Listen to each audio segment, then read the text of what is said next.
अस्सलाम वालेकुम. मी doctor Ahmad Mushtaq, creator of Halima foundation Kashmir.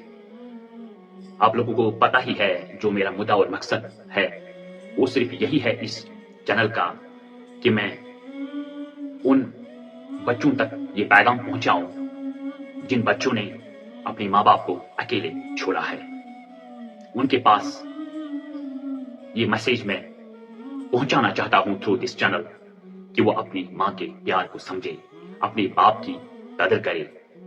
और जो आज का मेरा अनुमान है वो है माँ जो खुद फना होकर तुम्हें मुकम्मल कर देती है, जो खुद फना होकर तुम्हें मुकम्मल कर देती है. मोहतरम सामीन, कभी सोचा माँ के जिस्म से तुम पैदा हुए मगर माँ तुम्हारे वजूद में खुद को दफन कर गई, मगर माँ खुद के वजूद में अपने आप को दफन कर गई. तुम्हारे पहले कदम के साथ उसकी नींदें खत्म हो गई. तुम्हारे पहले लफ्ज के बाद उसकी खामोशी दुआएं शुरू हो गई और तुम्हारी पहली ख्वाब के साथ उसके ख्वाबों का जिनाजा निकल गया.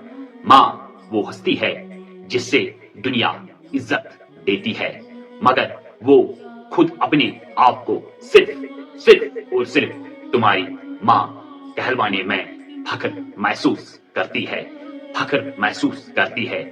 इसने अपना नाम बुला दिया, अपनी पहचान, अपनी शौक, अपनी जिंदगी सिर्फ और सिर्फ तुम्हारे लिए. तुम स्कूल गए, वो दरवाजे पर खड़ी रही. तुम बीमार हुए, वो रब के आगे टूट कर गिर गई. तुम कामयाब हुए, उसने सजदे में आंखें नम कर दी. और फिर भी हम इस प्यार को नजरअंदाज कर देते हैं, सिर्फ इसलिए कि वो हमें हर बार एक ही बात क्यों दोहराती है. हम गुस्सा कर बैठते हैं सिर्फ इसलिए कि उसके सवाल हमारे वक्त पर बोझ क्यों बन गए हैं. लेकिन ये वही हस्ती है माय डियर, ये वही हस्ती है जो आखिरी निवाला खुद नहीं खाती थी. अगर तुमने कहा होता मुझे भूख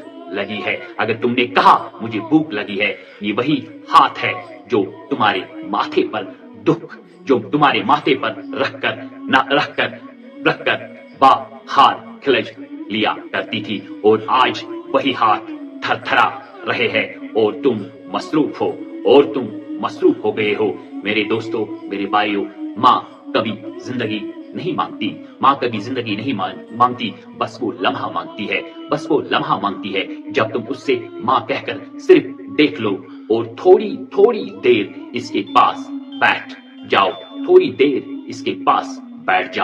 वक्त के साथ सब कुछ मिल जाता है. लेकिन अगर माँ चली गई तो याद रखो दोस्तों, जिंदगी की सबसे बड़ी खामोशी शुरू हो जाएगी.